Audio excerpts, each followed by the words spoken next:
চলে আসেন, আমি আপনার সাথে অবশ্যই দেখা করব।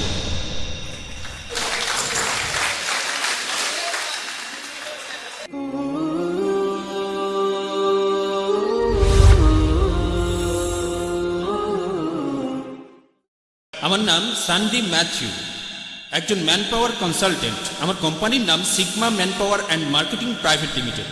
আচ্ছা, আমার প্রশ্ন ডক্টর জাকির নাইকের কাছে। আজকের বিতর্কের টপিকটা হলো, ওয়াজ ক্রাইস্ট রিয়েলি ক্রুসিফাইড? অন্য আরেকটা প্রশ্ন করে এই প্রশ্নটার উত্তর পাওয়া যাবে না, যুক্তি সেই কথাই বলে। আজকের বিতর্কের টপিক এটা নয় যে যীশু খ্রিস্ট পুনরুত্থিত হয়েছেন কি না। আপনি আজকে আপনার লেকচারে এভাবেই বললেন, আর পুনরুত্থানের ব্যাপারটা নিয়ে শুধুমাত্র বাইবেলেই বলা হয়েছে, আর খ্রিস্টানরা সবাই এটা বিশ্বাস করে। আপনার লেকচারে এই কথাটাও বলেছেন যে আপনি বিশ্বাস করেন না যে বাইবেল মহান ঈশ্বরের বাণী।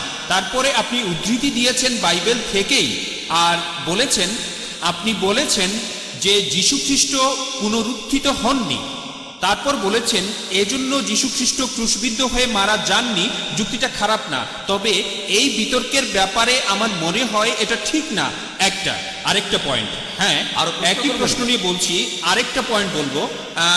এখন এটা একটা ঐতিহাসিক ঘটনা, ক্রুসিফিকশন আর যিশুর মৃত্যু একটা ঐতিহাসিক ঘটনা।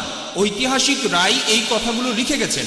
জোসেফাস নামে এক ইহুদি ঐতিহাসিক যীশু খ্রিস্টের এই ক্রুসিফিকশন নিয়ে অনেক কিছু লিখেছেন। এই ঘটনাটা সিক্রেট না, রীতিমতো মিছিল করে যিশুকে অত্যাচার করে মারা হয়েছে। যিশু যদি মারা না যান তাহলে তার কি হয়েছিল? তিনি কি কোথাও লুকিয়ে গেছেন? যখন তাকে ক্রস থেকে নামানো হলো তাকে শোয়ানো হয়েছিল, অনেক লোকজনই এই ঘটনা দেখেছিল। এটাকে অস্বীকার কিভাবে করবেন?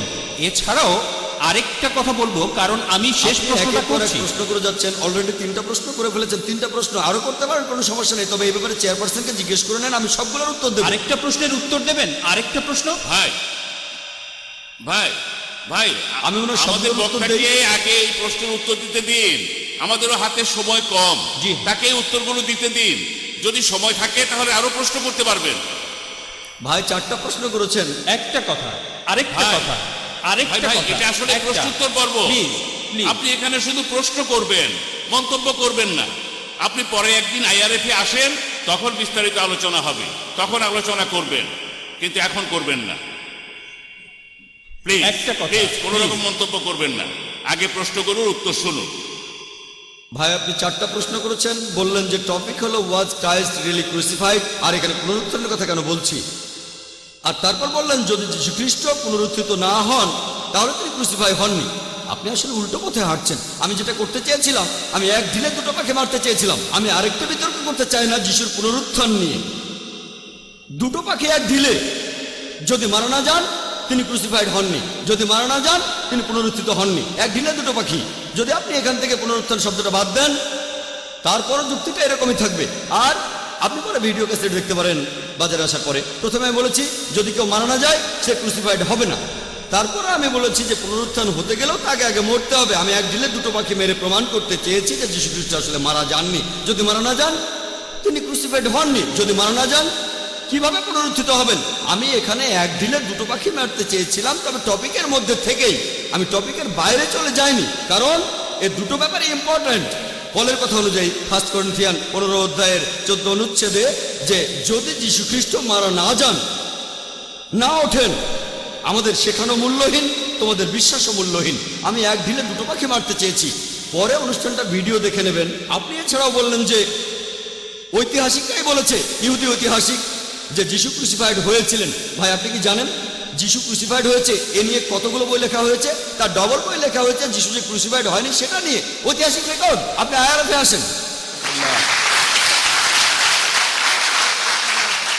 ভেঞ্চুরির কথা বলতে পারি, একজন জার্মান দার্শনিক, তিনি বলেছেন সেলফলি সব।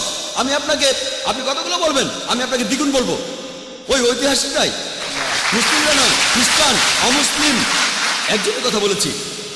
4 নম্বর প্রশ্ন, যদি যীশু খ্রিস্ট সত্যি সত্যি মারা না যান তার কি হয়েছে? তিনি কি পৃথিবীর নিচে আছেন? ইত্যাদি। মনে হয় আমার লেকচারটা শোনেননি। দুটো লেকচার দিয়েছি আর প্রশ্নের উত্তরও দিয়েছি। সেখানে পরিষ্কার করে বলেছি, সূরা নিসার 157 নম্বর আয়াতে উল্লেখ করা হয়েছে, ওয়ামা কাতালু ওয়ামা সালাবু, তারা তাকে হত্যা করেনি, ক্রুশবিদ্ধ করেনি, কিন্তু তাদের এমন বিভ্রম হয়েছিল। পরের আয়াত সূরা নিসার 158 নম্বর আয়াতে উল্লেখ আছে যে আল্লাহ সুবহানাহু ওয়া তাআলা তাকে নিজের কাছে তুলে নিয়েছেন। আমি বলেছি যে জীবিত অবস্থায় তাকে তুলে নিয়েছেন আল্লাহ নিজের কাছে। আল্লাহ সুবহানাহু ওয়া তাআলা যীশু খ্রিস্টকে উপরে তুলে নিয়েছেন তার নিজের কাছে। এছাড়াও পবিত্র কোরআনে সূরা ইমরানের 55 নম্বর আয়াতে উল্লেখ করা হয়েছে আল্লাহ তাকে জীবিত তুলে নিয়েছেন। যীশু খ্রিস্ট আবারও পৃথিবীতে আসবেন। আপনার 4টা প্রশ্নের উত্তর দিয়েছি। আর আমাদের প্যাস্টর বললেন, আগের প্রশ্নে ওনার বলা উত্তরটা নিয়ে বলছি, প্রত্যেক খ্রিস্টানের কাছ থেকে নতুন নতুন কথা শুনি। তিনি বললেন কিছু ক্ষতি আছে যা পূরণ করা সম্ভব নয়। প্যাস্টর বলেছেন, এখানে রেকর্ড হচ্ছে, তার মানে যিশু কিছু পাপের প্রায়শ্চিত্ত করতে পারবেন না। এখান থেকে যেটা বুঝলাম, আমি এখানে যেটা বুঝলাম, কোনো খ্রিস্টানের সাথে পরিচয় হলে তাদের মতবাদ সম্পর্কে নতুন কথা শুনি। তাহলে ছোটখাটো পাপ হলে যীশু খ্রিস্ট তার প্রায়শ্চিত্ত করেছেন, বড় পাপের প্রায়শ্চিত্ত তিনি করেননি, সেরকম আমি বুঝলাম। হ্যাঁ ভাই, আপনি আর কিছু বলবেন? ভাই, আপনি মন্তব্য না করে আরেকটা প্রশ্ন করতে পারেন, কারণ এখনো আমাদের হাতে 2-3 মিনিট সময় আছে। তবে বক্তাকে এই প্রশ্নের উত্তর 3 মিনিটের মধ্যেই দিতে হবে। হ্যাঁ ভাই, তাড়াতাড়ি প্রশ্ন, তাড়াতাড়ি উত্তর, 3 মিনিটের মধ্যে। আপনি আপনার লেকচারে বাইবেলের উদ্ধৃতি দিয়ে যুক্তি দেখালেন, আর আজকের topic was the Christ really crucified. এ ব্যাপারে আপনার কোরআন কি কথা বলছে? কোরআন একটা কথা বলেছে, আপনি সেই কথাটা বলেছেন, তারপর সেটা বারবার বলছেন। এটা কিন্তু যুক্তি না। আমি বললাম ঈশ্বর একজন, তারপর এই একই কথা 20 বার বললাম। এটা কোনো যুক্তি না। যুক্তি দিলে সেখানে প্রমাণ দেখাতে হবে। তাহলে কোরআনের কথার পক্ষে কোনো প্রমাণ দেখাবেন যে যিশু ক্রুসিফাইড হননি, কোরআনের নিজস্ব কথা বাদে। আমি উত্তরটা শুনতে চাই, দর্শকদের হাততালি শুনতে চাই না। একজন অমুসলিম হিসেবে এটা শুনতে চাই। হাততালি খারাপ সেটা বলছি না, তবে তখন বুঝতে অসুবিধা হয়, তাই হাততালি শুনতে চাই না। আমি আসল ব্যাপারটা বুঝতে চাই।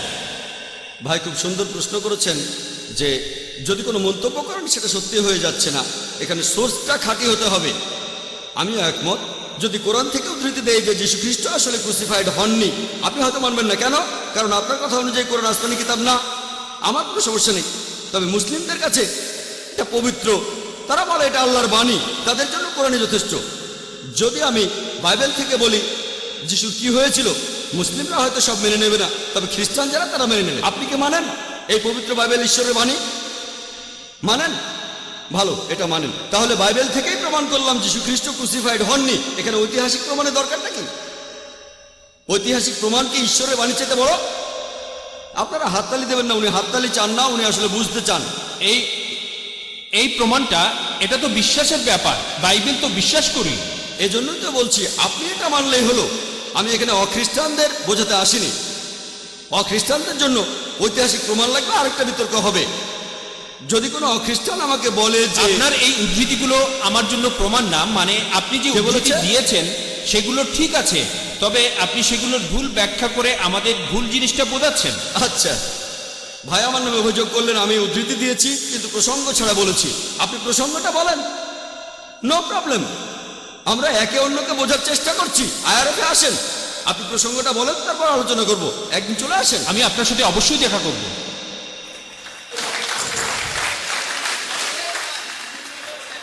জাযাকাল্লাহ খায়ের।